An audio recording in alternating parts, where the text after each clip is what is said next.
Hi guys, David O'Sullivan here, and I've just got back from seeing the new film War for the Planet of the Apes, and just to get it right out there straight away, War for the Planet of the Apes might be my new favourite film of the year. It was that good. It blew me away. As many of you will know, and I've posted on social media quite a few times recently, that I think Dawn of the Planet of the Apes is one of the best blockbusters of the decade. I think that film is absolutely fantastic. I really like Rise. I think Rise was a really good movie. I really enjoyed that film, but I didn't think it was anything mind-blowing. But with Dawn of the Planet of the Apes, I went into that movie and I was blown away, and it's one of those films where every time I've gone back and revisited it, it kind of just impresses me more and more and more. And I honestly, if we're talking just from 2010 to now, I think it is one of the best blockbusters we've gotten so far this decade. But War for the Planet of the Apes is another entirely different animal as well. Like how Dawn was a very different kind of film from Rise, War is also very different from Dawn, because going into this movie, I expected it was going to be kind of similar to Dawn, kind of the same thing, maybe some more action, but it was a very different film. And I think I've got to say this straight off the top here is, do not go into this movie expecting an action movie. That is not what this film is at all. For me, it's one of those films that transcended the genre. It became more than what you can categorise it as. It's one of those films, and this was swirling around my head when I first came out the cinema, was it felt more than just a film. It felt like I just had an experience. For me, that's like the highest praise I can give a film. It's what I would say with the Lord of the Rings trilogy, is that it's more than just a film, it's an experience, the Lord of the Rings, and it's the same kind of thing with this. It transcended the medium almost. It really completely and utterly floored me from start to finish. From the get-go, I was transfixed and I was captivated throughout. There were so many times throughout this film where my jaw was just on the floor, and I just couldn't believe what I was seeing. I know I'm throwing a lot of hyperbole out there, but I don't want to kind of overhype it for anyone. I don't want to put anyone's expectations too high. But honestly, I really feel like I have to hammer home how amazing I think this film was. And I'd heard a lot of really positive things from people going into this. People saying it was like one of the best films of the year, and really giving it really high praise. A load of people that I really kind of trust and respect and admire. But not that I didn't believe them, but I just, not that I didn't want to believe that, but I thought, I can't believe that. I can't go into this movie with expectations that high.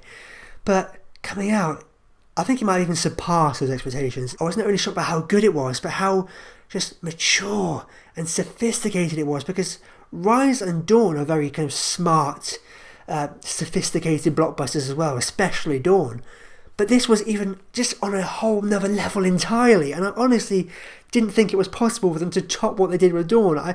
I just, because I love that film so much and I think it's so great, I went into this movie and I wanted it to be good. I was like, even if it's just half as good as Dawn, but honestly I think it might have been even better. Off the top of my head, I think this might be the most emotionally satisfying conclusion to a trilogy I think I've ever seen, at least in recent memory anyway, especially this century. And as a big fan of the original 1968 Planet of the Apes, I was really happy with this movie, because there was elements of Dawn that felt like we're harkening back to the classic 68 original, but this one did that even more so.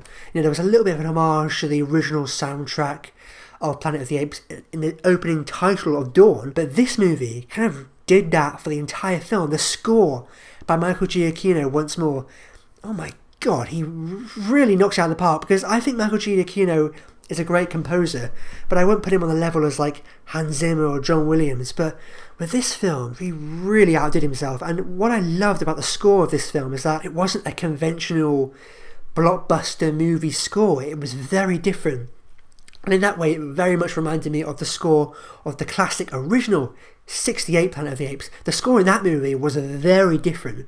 When people first saw that, when it first came out, people were like, whoa, this it was very different musically. It was very experimental, and this score felt exactly the same. It did feel experimental, it did feel very different from what I was expecting from the score.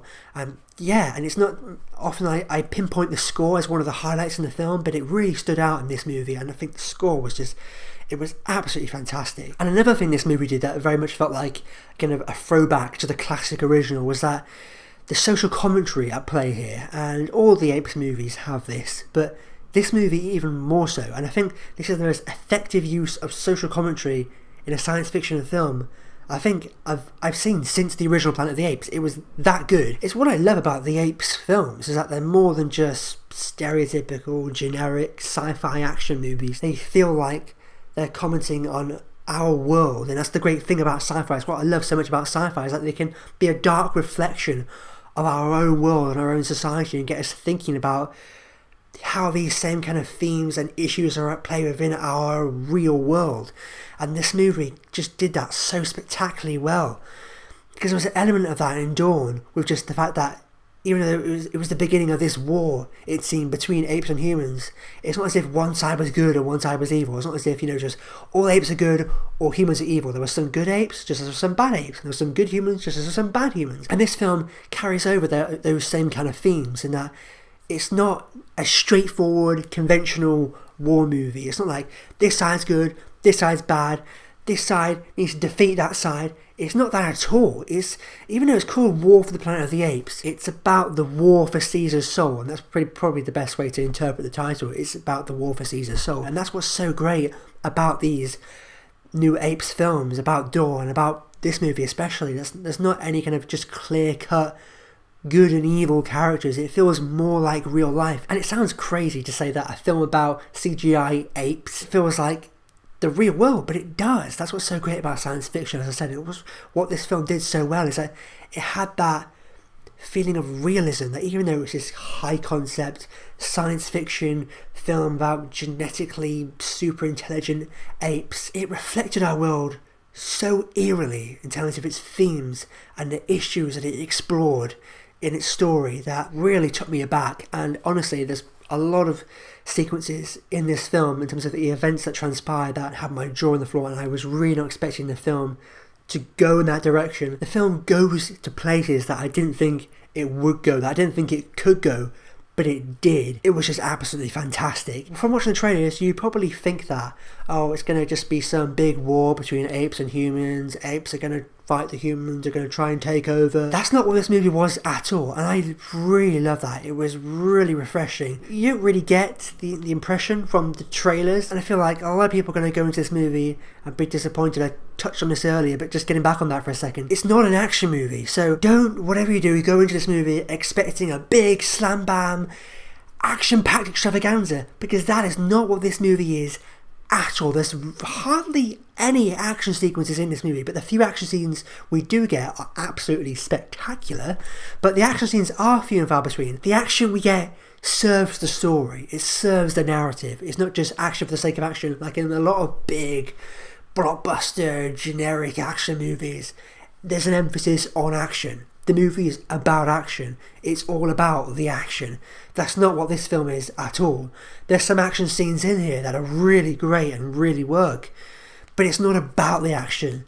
The action is there, the action happens when it needs to, but the action serves the narrative. The movie really is just about these characters. It's about just the drama of it all. It's what I loved about Dawn. What Dawn did so spectacularly well is that not only did it have some really great action scenes in there, but what made that movie so amazing was the characters, the drama, the tension, the relationships between the characters. Just everything about that just really blew me away in Dawn. And what was so great about that film was that it was almost kind of a Shakespearean family tragedy drama, and this movie does the same kind of thing. It sounds ridiculous, but go with me on this.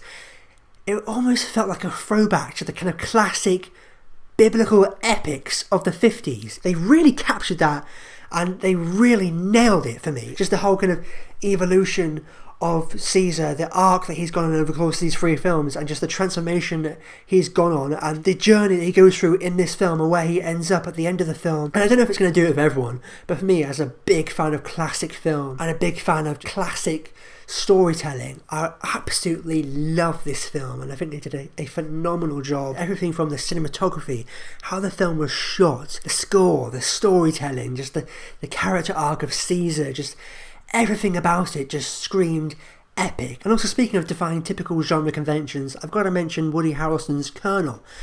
And if there was one thing that I was worried about going in, it was his character. Not because Woody Harrelson's not a great actor, because he is, and not because I thought he wasn't going to give a good performance or anything, but I was worried that character was going to be a bit one-dimensional. I was worried he was going to be a bit of a kind of stereotypical, just generic bad guy. We need to kill all the apes, but he wasn't at all. And even though it kind of appears that way at first, as the film goes on and as the story progresses and we learn more about his character through interactions he has with Caesar, we realise there's so much more going on beneath the surface than we initially realised. And there was just so much more depth and so many more layers to his character than I thought there was going to be, and that really shocked me. That was a real pleasant surprise for me, because I was worried he was going to be just a bit of a generic bad guy, but he wasn't at all. He wasn't really a stereotypical villain at all. And of course, I've got to talk about the performances. Andy Serkis, once again, just absolutely smashed it. He just goes to places as an actor that I just don't think anybody else could. All the other actors that are in the performance capture roles are phenomenal as well. Steve Zahn actually does a great job as Bad Ape. I'll touch on him in a minute, but what Andy Serkis is able to accomplish performance-wise with the character of Caesar in this film is honestly just unbelievable, because really this film is 100% Caesar's story. He's pretty much in every scene. It's entirely from his perspective, and there was a lot of Caesar obviously in Rise and Dawn, but this movie really is Caesar's film. He is the lead character, and what Andy Serkis is able to do with the character in this movie is just it's just astonishing, because it's performance capture, and no other actor I don't think has ever been able to deliver the degree of performance that he has been able to deliver with the character of Caesar, and especially in this film. It honestly just blew me away what he was able to do. And talking about the CGI as well, because obviously it doesn't work if the CGI doesn't look as good as it does, because we've got these phenomenal performances from the actors, but if the CGI on top of them doesn't look as convincing as it does, you're not going to be able to buy into the fact that they are apes. But oh my god, the CGI in this film is absolutely just incredible. It's astonishing. It doesn't look like CGI. Literally the highest praise I can give this film is that the CGI was so good it didn't look like CGI. The apes look like real apes.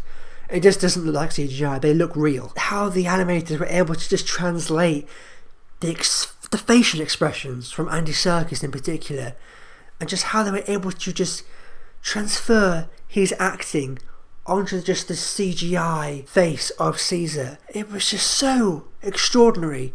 When you're watching the film, it was honestly like I was watching Andy Serkis. It looked like Andy Serkis. It felt like I was just watching Andy Serkis in an ape's body that had Andy Serkis' face. It was that good. And also I touched on this a second ago, but Steve Zahn as Bad Ape, another one of my worries, one of my only worries going into the film, was that Bad Ape was going to be a little bit of a kind of maybe a little bit of annoying character, a little bit of a kind of Jar Jar Binks kind of character. I was worried it could have easily become that, but the way in which that character was handled was perfect, because this film is a very serious, dramatic, heavy, dark film that without his character it would have been quite unbearable at times, because there's some very heavy, intense scenes that are quite hard to watch at times. But his character provided a much needed comic relief, a much needed kind of breath of levity to the film, if you will, where every time his character came on screen you were like, oh, so much of it was just so tense and riveting and dramatic. But when his character came on screen, he was essentially the comic relief, but it was just so well played, so well handled, so well written, so well performed by Steve Zahn that you were able to take a breath like, oh, and his character was just, it was great. I just loved how his character was used, because it could have gone too far, but it never did. It just really worked. They did such a great job with that character. One last thing I have to mention is how just powerful and emotional this film was. I really wasn't prepared for how much it was gonna really hit me. I was pretty much tearing up several times throughout this film. That is how good it was. Some of the highest praise I can give a film is that it was so good it just reduced me to tears. This isn't like some kind of film that's trying to make you emotional. You know, it's a very serious, heavy, intense drama really. But there's just so many scenes with these characters that we've grown so attached to over the course of these 3 films, where we've seen the relationships between these characters grow and these characters just evolve and just transform over the course of these films, that we're just so invested that when even just small things happen in this film, it hit me so much. Just very small character moments. It just really hit me and just reduced me to tears. Honestly, like so many times throughout this film, I was fighting to hold back the tears, especially like towards the very end of the film as well. And that's really just some of the highest praise I can give this film. It was so good and it worked so well. And it hit me so much that I was almost kind of reduced to tears several times throughout this film. I've got to wrap this up now, I've got to wind down here, but overall, this movie is probably just one of the best blockbusters we've seen in years. And it's almost a disservice to call it a blockbuster, because it's a big blockbuster tentpole franchise film, but it's very different. It's not your typical conventional franchise movie. It's still a bit early. I don't want to say anything that I'm going to go back on, but I think War for the Planet of the Apes is my favourite film so far this year. I think it is the best film of 2017 so far. I'm going to have to go back and watch it multiple times. I'm definitely going to go back and watch it a second time, probably a third time as well. Just because I want to, but also just to kind of reaffirm how I feel about it as well. But honestly, this movie absolutely and utterly floored me from start to finish, from just the opening scene to the very end. I was captivated. I honestly didn't think they were going to be able to surpass what they did with Dawn, but for me, I think they did. I think it was just absolutely incredible. So yeah, War for me is one of the best films of the year. I was just captivated. I was floored. I was just awestruck from start to finish. So, there we go. War for the Planet of the Apes.